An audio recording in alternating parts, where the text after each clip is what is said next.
Sengi umba chaka.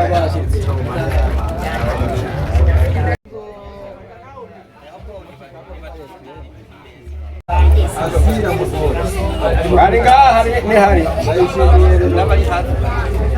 bamaze kuza ingubere kaba batesi tarira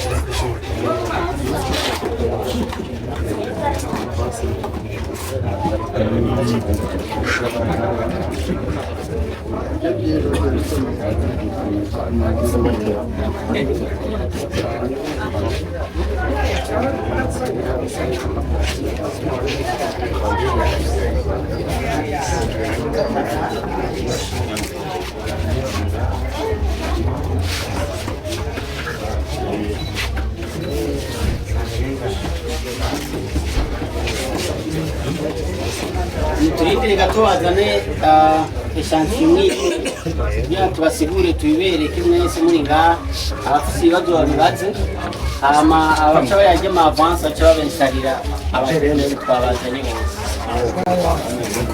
bose ku mutumba w'amasha kugira ngo ushobore kuyaga n'abenegihugu twongere tubakirize amatara hanyuma mube ahantu habona.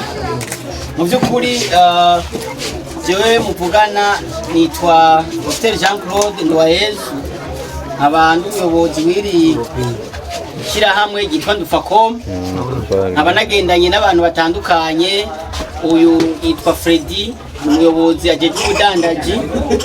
Uyu yitwa Jacqueline, akaba ajejwe ibintu by'ubudandaji nawe nyene byo kuza aragenda abwira abantu ko ibintu bitandukanye kubimenyekanisha. Uyu nawe yitwa Eric, nawe niwe umukuru w'abahinga bajeje kubensarira. Abandi nabo n'abahinga, aba nabo uyu n'umujournaliste umenyesha makuru ujya nawe murabona ko ari umuhinga bw'ivyuma. Nabo twashoboye kugendana. Societe rero ya Ndufacom company ni societe iri mu masociete yatewe iteka n'igihugu cy'u Burundi. Hariho umugambi bita ngo Soleil Nyakiriza. Bavuze Soleil Nyakiriza baba bavuze ko ari izuba.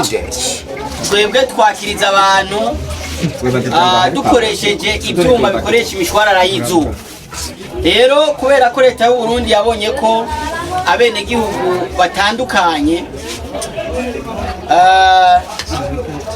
bakeneye kuba ahantu habona, kubera ko murabizi yuko turi mu mugambi w'imbona kazoza yuko igihugu cyacu cy'u Burundi tuba ari igihugu cifashe mu mwaka wa 2040 kikaba igihugu kiteye imbere mu mwaka wa 2060.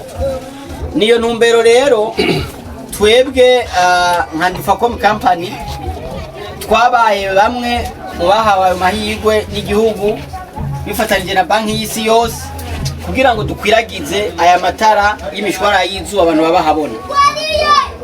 Rero nahereye ngaho iwanyu nkuko ndiko ntera mu ntara ya Cibitoke ko jewe nsanzwe ariho mvuka hariya kuri centre yo mu Rugombo, kuvuga ko ubu turi kumwe na mwebwe mwese muri komine yagutse ya Cibitoke, aba kandi ndi watowe n'abenegihugu mu nama ya komine ndiwo ngaha.